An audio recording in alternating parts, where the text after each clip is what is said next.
Hello everyone, thanks for joining us for another edition of Texas Insider TV, brought to you by SpeedStream. I'm Jim Cardle.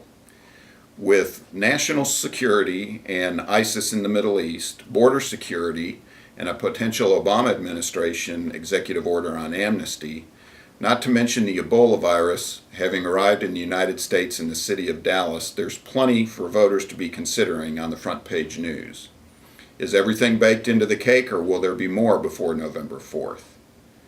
The recent polls show that border security and national security has just overtaken economic issues in the minds of the voter.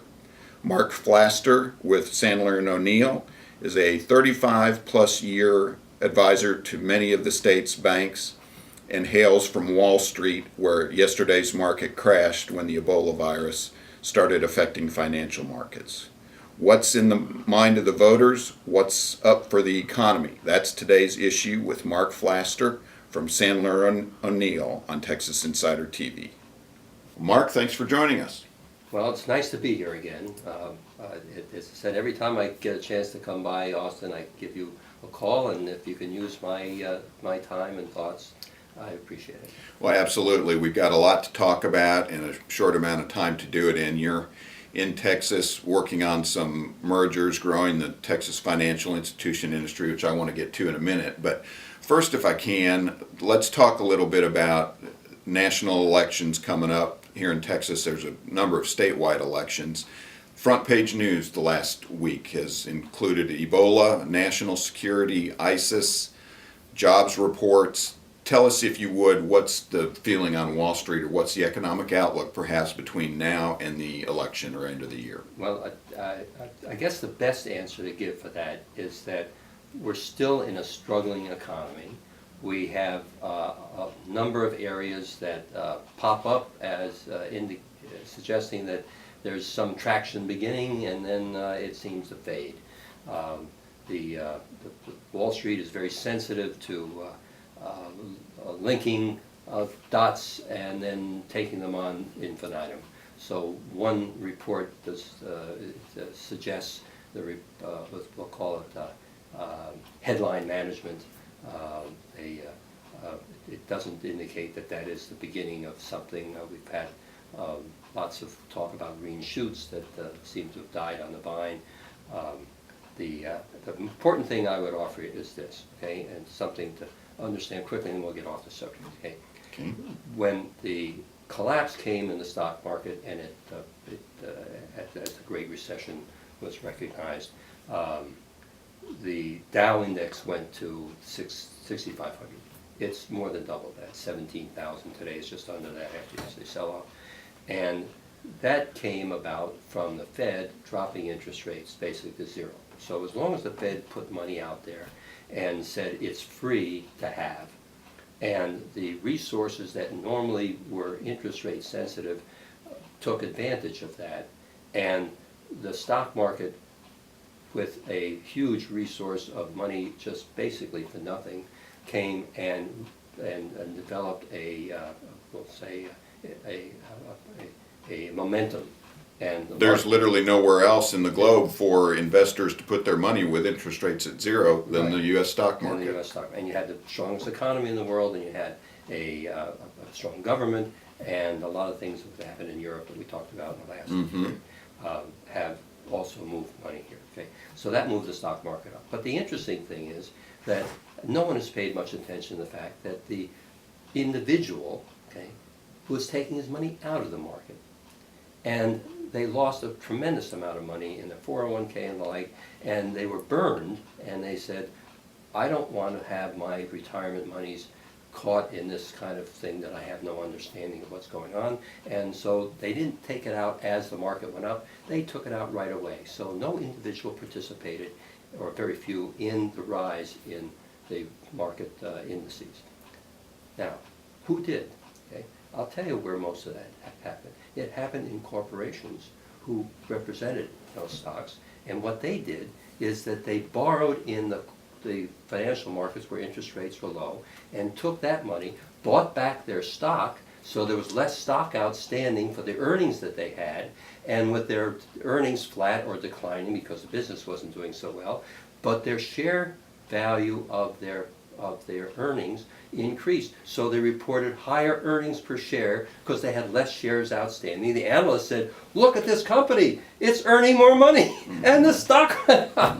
And so if you look at CapEx, which is the capital expenditures, okay, CapEx has been down all these last 6 years. So companies have not been building for future new factories. In fact, they've been closing things down, becoming more efficient, and trying to hold on to the business they have, not knowing where it's going to come from next.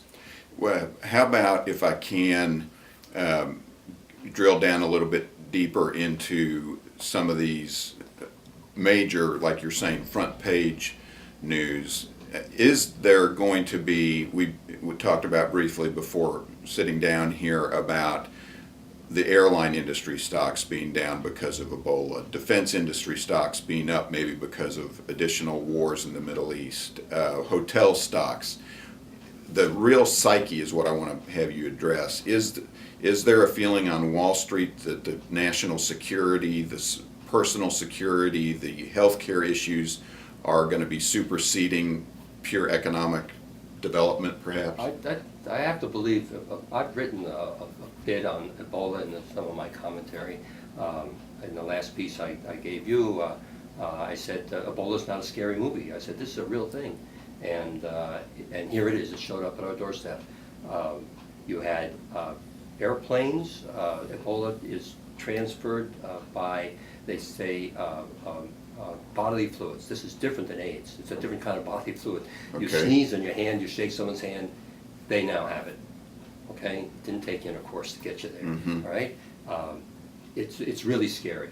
There was a piece that was done, it was either in the U.S. Today or the Wall Street the other day, I think it was this week, it might have been the end of last week, in which they had a whole front page article in which they talked about putting some an office environment, and they looked at how many times a virus or something could move within that office, and they found that if they put some stain on a door handle, that in the course of the day everybody touched that door handle, and they put the same thing on in the bathroom, they put it on cups, they put it in the kitchen, and then they point out that the average person touches their lips, their tongue, or their face 16 times a minute.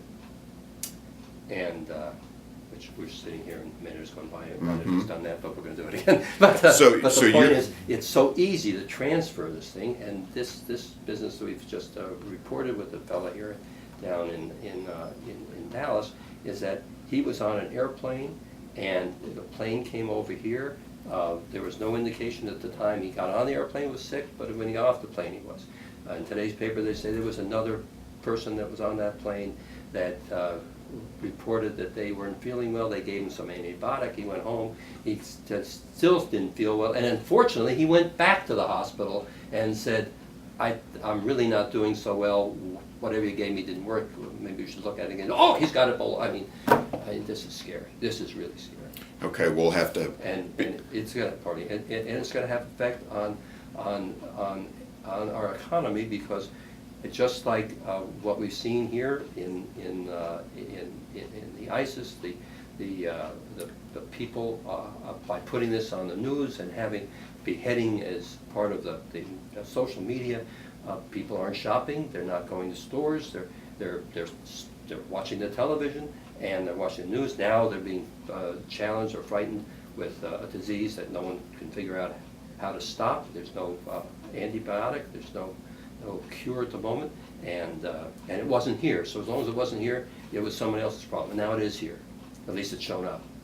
And from here, you got to be concerned that it's going to have some effect.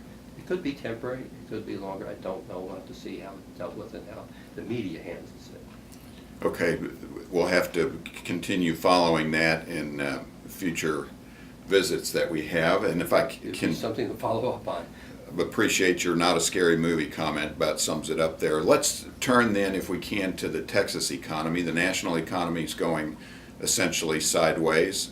Texas, on the other hand, is consistently strong. The oil and gas industry is providing job growth everywhere.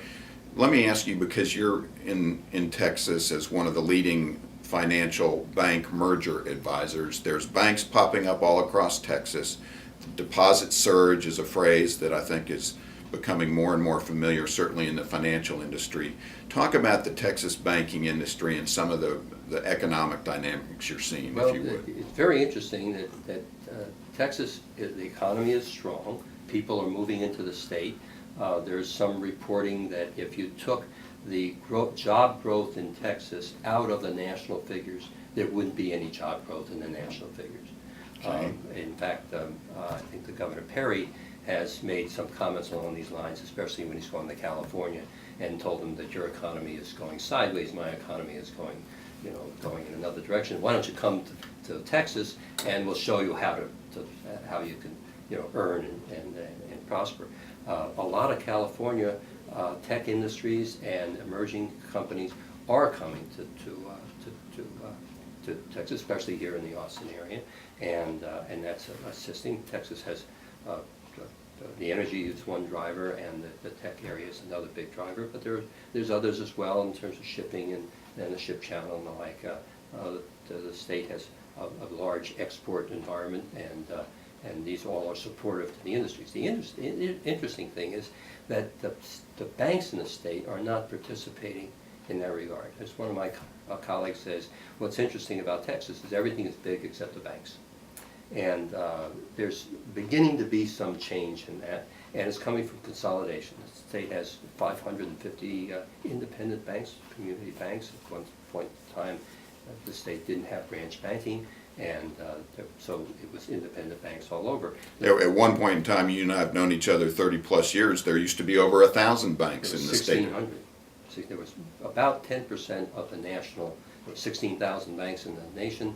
There was 1,600 banks here. Now there's 5,000 or 7,000 banks in the nation, and there's 550 banks, community banks. So clearly the consolidation is what you're talking about. And so what's happening, and we're a big driver in this, is that some banks are going to the public markets, and they're becoming public companies, issuing stock to the shareholders, and then they're using that money to actually widen their geography and buy other banks, and the economies of scale then are large enough or to give them a benefit with all the new costs that the Dodd-Frank overburden has brought to them. Now, Dodd-Frank, most people, and maybe even listening to this broadcast, don't really understand what happened to Dodd-Frank.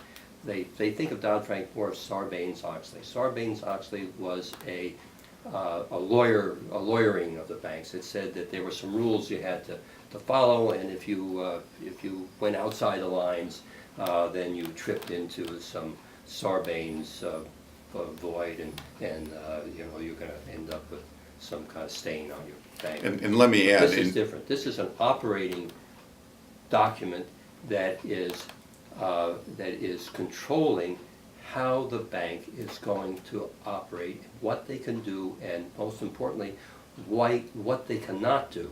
And most of what they cannot do is not a highway or a police kind of regulation. Mm-hmm. It's a burden of more capital necessary to follow this stream. Banks are limited today by the amount of asset concentration. If you have too much of your assets in acquisition and development loans for undeveloped property, which is a big business for small banks to support the development of their community. Community bank is a community lender. That's what he does. And what does he do? He's a builder. Every bank will show you that they've got a rooftop like this in a building and say, we help build this community. And the government's come in and said, well, you can be a builder, but we don't want to see that the primary of your business. You can only have so much of your business in that line, and if it gets beyond a certain point, you have to allocate more capital to that. If you allocate more capital to that, it means that there's going to be less less leverage available for the bank to earn. And one of the reasons why anyone goes to the banking business is that it's a leverageable business. You put down your capital and you leverage on top of that other businesses. You put down the capital, and that is nothing more than the cinder block that supports the rest of the business. It's not leverageable. You can't use it to build. So what's the outlook? We've got the Eagleford Shale, even up in the Dakotas, the Bakken, but particularly in Texas, the dynamic economy is leading to a surge in deposits, deposit growth, but as you mentioned, the overburdensome regulations are not leading to banks lending.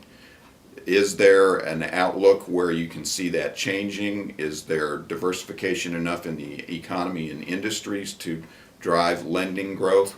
How does it solve itself? I don't think so. I think because first of all, Dodd-Frank has only been about 40% of it has been codified, and the regulators are still faced with the let's say the concern of the public that the banks brought a terrible tsunami event onto their shoulders, and they suffered so much that the banking industry needs to be redrawn, okay, if you want to call it that, okay. And they're not sure what it should look like, and so what you have now is you have a violent reaction, violent is a good word here, reaction on the part of government representing the people to basically shut this business down to the point that it cannot operate efficiently. And when they get to the point that they feel that they have done that, then they'll say, oh, well, now we know what the last limit is,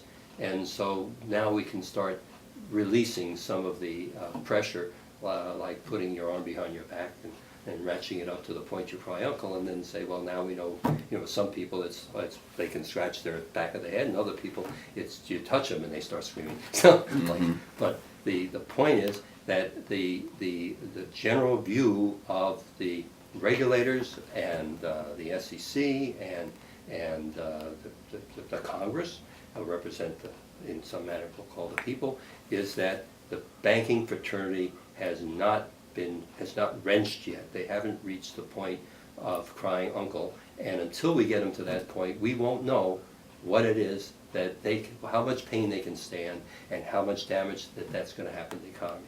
If you have a major bank of the ilk of Chase Morgan and Citi and Wells Fargo and others that you can mention that have been fined tens, hundreds of billions of dollars. I gave you a figure of 250 billion. Aggregate, it's bigger than that. They just announced a fine on Bank of America of $17 billion, and the bank and before that, months before that, Chase Morgan of $16 billion, and that was on top of others. So far, Bank of America has been fined over $60 billion, and there's more to come, and yet they have tremendous earnings.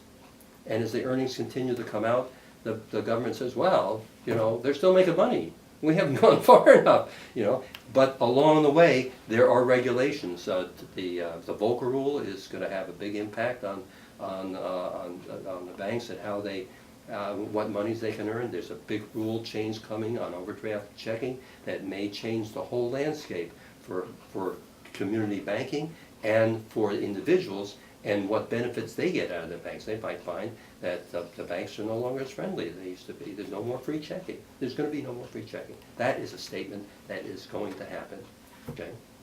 And it's going to have a big impact on how people think about their banks. There'll be less branches, and so more of the burden of a community banker, of the community, is going to be on using electronic processes to access their bank.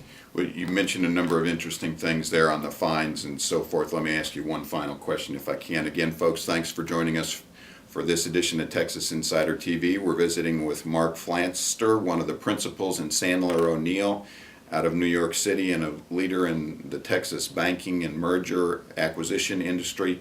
Marc, you mentioned the fines. Also recently in the news has been the resignation of Eric Holder. Some of the criticism, though, as he is walking out the door, interestingly enough, is that he has not put any bankers in jail. He has not prosecuted white-collar crime. What do you hear about the relationship between fines and actual civil penalties, and we'll leave it at that. Well, to my view, there was no crime. There was no crime committed. The Congress wanted, under the premise that if we can make good citizens if we give them responsibility, and the biggest responsibility is to be a homeowner. So the Congress arranged the rules of the road, if you will, to encourage people who had limited means or none to have access to real estate. And then the whole thing blew up because there was no there. And Wall Street just accommodated that, and they said, well, we can package this stuff up, but we can make something out of it. And nobody ever thought that if you gave access to a homestead, that the responsibility of the homeowner would be thanks. And he walked away. Are we about to see another housing bubble? Are we building up to another housing bubble? No, those ideas are, pardon my flippancy, but it's just more of the pablum that comes off the talk shows of trying to raise the ire that there's things that we're not going to ever, maybe ever, it's a bad word, but to give people access to hundreds of thousands of dollars worth of real estate with not asking them if they have a job, if they have income, if they have any resources. We're never going to do that again. Just forget about that. And in order to have these kind of bubbles requires that you give credit away for free. As I read in the last piece I wrote, the important thing about what's happened is that the whatever Fed action they took in the quantitative easing programs and the like, whether you believed in them or not, the Congress stepped immediately in with Dodd-Frank and shut down credit. And you just can't have growth in the economy without credit. Okay? It's just not going to happen. And we've seen what's going on in Europe. Europe has some big social problems in terms of how they organize their governments and how they support their people. And they basically ran out of the warmth of the bond markets, and the bond markets wouldn't let them borrow anymore because they had borrowed more than their economies could support. And the IMF came in and said, you need to straighten this place out. We'll loan you the money if you go and bring your sheet back into balance. And so they all went on big austerity programs, and so they locked up credit. So what happened to Europe? It didn't get any better. It got worse. Mm-hmm. And now they're sitting there saying, well, we'll try the Bernanke rule. We'll try quantitative easing. We're going to bring down interest rates. From where? They're already minus. They're already at zero. No, they're minus. Gotcha. Well, speaking of shutting things down and running out of credit, we're running out of time. I know you got to run and make some additional events here in Texas, but want to thank you for coming by and providing this update on the Texas economy. Well, again, I thank you for the opportunity to join you, and if anyone wants to read any of my pablum, I said, call Jim and give him his name, and he'll tell me, and I'll put you on the list. Or folks, I should mention, for further information about Marc and Sandler O'Neill, you can visit www.sandleroneil.com, and be sure and join us for future editions of Texas Insider TV. We're pleased to be able to visit today with Marc Flaster of Sandler and O'Neill. Thanks for joining us, and remember, you're either an insider or you're not. I'm Jim Cardle. Thanks for joining us.